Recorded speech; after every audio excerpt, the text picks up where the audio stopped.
Those who dance are considered insane by those who can't hear the music. Putin has misjudged Ukraine, deeply so. What was supposed to be a lightning strike, amputating the Ukrainian government, has turned into a lengthy siege.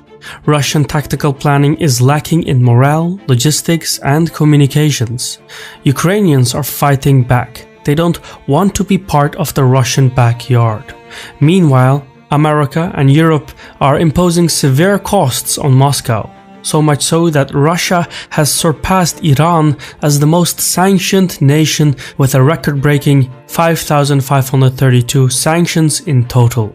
Even in the information war, Russia is performing poorly. Every conflict is a battle for public opinion, and Russian credibility is faltering. No one is buying Moscow's justification for war. From the Baltics to the Caucasus to Central Asia, Russia's neighbors feel uneasy, ceaselessly pondering who is next on the Kremlin's hit list. All of these factors affect Russian policymaking. It's clear as day, by invading Ukraine, Putin has made the biggest strategic blunder of his life. Even if the Russian army were to win every battle and take every city, Russia would still lose the war. It wouldn't be able to secure Ukraine at large. Winning the hearts and minds of the populace would be an impossible task. And for as long as Ukrainians stand tall, Russia is headed to strategic defeat.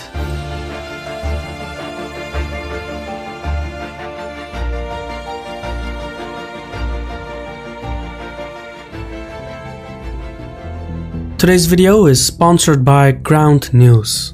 Keeping up with events in Ukraine can be difficult at times. Some stories are inconsistent or confusing. Recently, President Biden announced that he was sending more anti-aircraft, anti-armor weapons, and drones to Ukraine.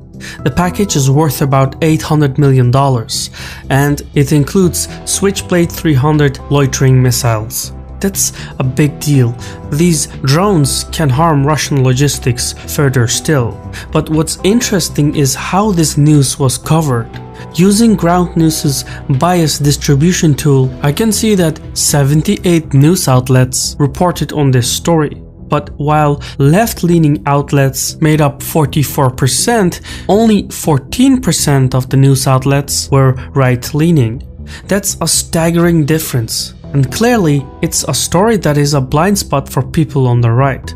Polarization of news can eventually lead to different political outcomes, so knowing how the news is made is just as important as the news itself. And Ground News has a host of useful tools that help me break down stories.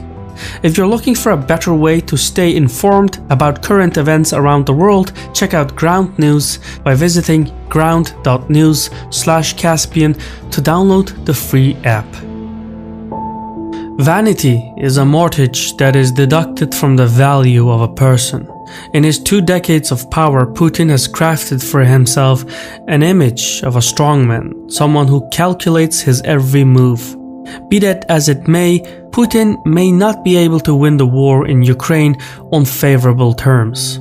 If military operations continue to stall, Russia could find itself stuck in a costly, senseless occupation of Ukraine. Such an occupation would drain Russian resources while bringing nothing of value in return. And even though the Russian army could gain control over southern and eastern Ukraine, subduing western Ukraine will be considerably more difficult. The western portion of the country has much more forest cover, which will prove useful for Ukrainian insurgency forces operating in that particular area. It would be a situation similar to the Ukrainian partisan conflict during World War II, when Ukrainian guerrilla fighters took shelter in the dense forests of western Ukraine and coordinated hit-and-run attacks. In a revival of such an insurgency, each destroyed Russian tank would encourage Ukrainian insurgents to resist, while each Ukrainian killed would deepen resentment towards Russians. Resentment, hate, loathing, and disgust are ugly emotions, but powerful nonetheless. Hate can move nations, mobilize entire societies, and like nourishment, it can sustain the Ukrainian insurgency for generations. Backed by the West, that Ukrainian insurgency would be heavily armed and well financed. And for as long as it operates, it would drain on the morale of Russian troops and possibly drive the Russian economy into poverty. History is packed with instances where ragtag militias ousted superior occupational armies from power. For example, in the 1950s and 1960s, Algerian guerrilla fighters found ways to break the superior French army and sap away at the political will in Paris. Likewise, even if Russia were to gain tactical gains on the ground, it would still face strategic defeat. The fundamental truth is that it is easier to conquer a country than to hold on to it. The Russians wouldn't gain what they sought out to achieve, which is a stable buffer separating the Russian heartland from the competition in NATO. The unintended consequences of the war, consequences such as sanctions and insurgents, would be exhausting for the Russians since they went into this war with wildly different expectations. By its own design, Russia would involuntarily enter into a proxy conflict playing out right before its front yard. Now, Putin has always been a gambler, and a reckless one at that. In 2019, the editors of the Financial Times newspaper asked him if his appetite for risk-taking had increased or decreased with each passing year. Putin responded by citing a Russian phrase. Не увеличилось, не снизилось. Риск всегда должен быть оправданным. Но это не тот случай, когда можно применить известную такую веселую расхожую фразу. Кто не рискует, тот не пьет шампанского. Это не тот случай.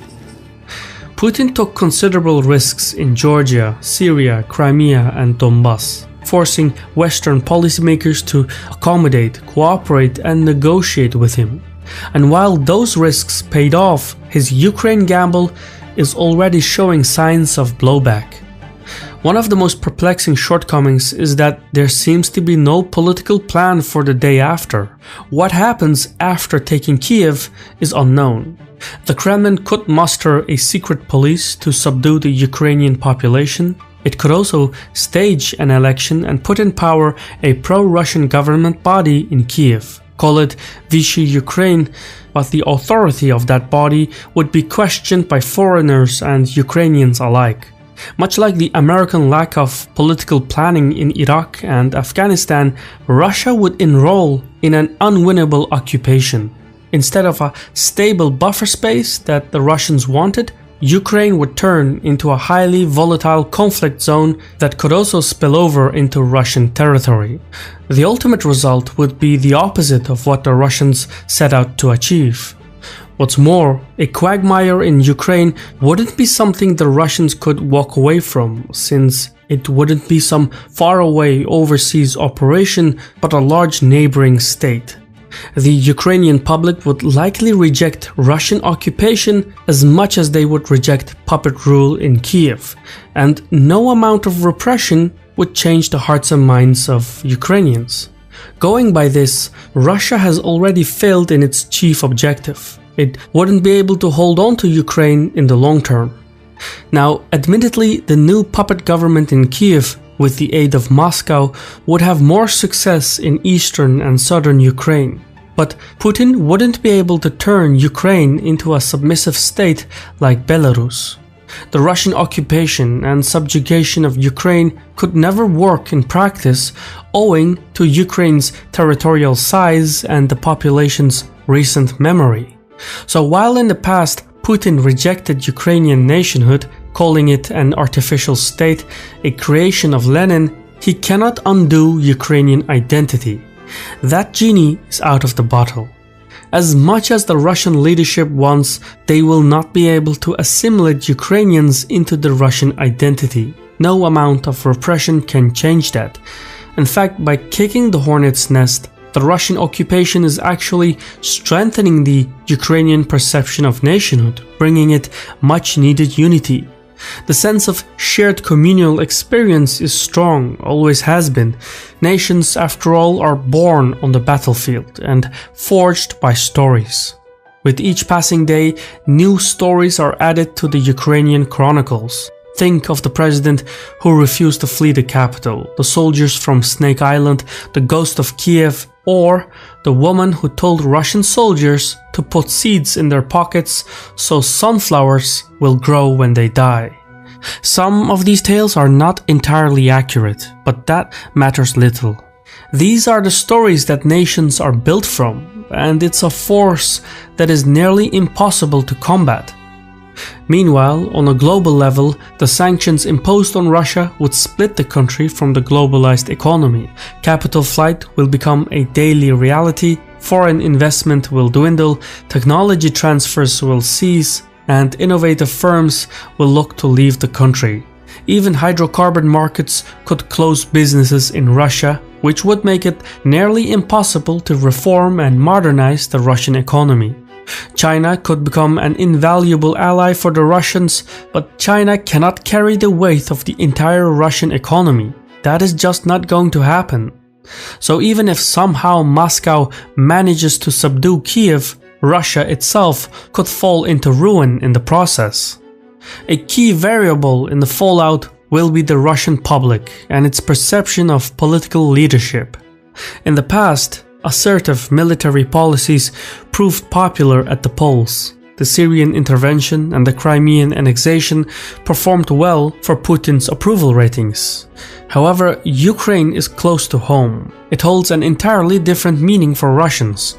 There are millions of mixed Russian-Ukrainian households, and the two nations share deep-running cultural ties.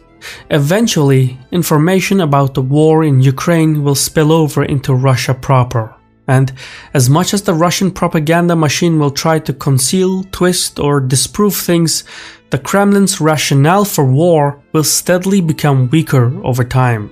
In the age of mass media imagery, the Kremlin cannot exclusively rely on suppression at home to twist the narrative and keep its public content. Steadily but surely, Russia's war in Ukraine will turn into a strategic defeat, affecting Russian power within and without. It's a self-fulfilling prophecy. By thinking that there is something dangerous to be avoided, the Ukraine war has manifested into something dangerous to avoid. I've been your host Shirvan from Caspian Report. If you found this video useful, leave a like, subscribe, and click on the bell icon to receive further notifications. Thank you for watching, and Sahol.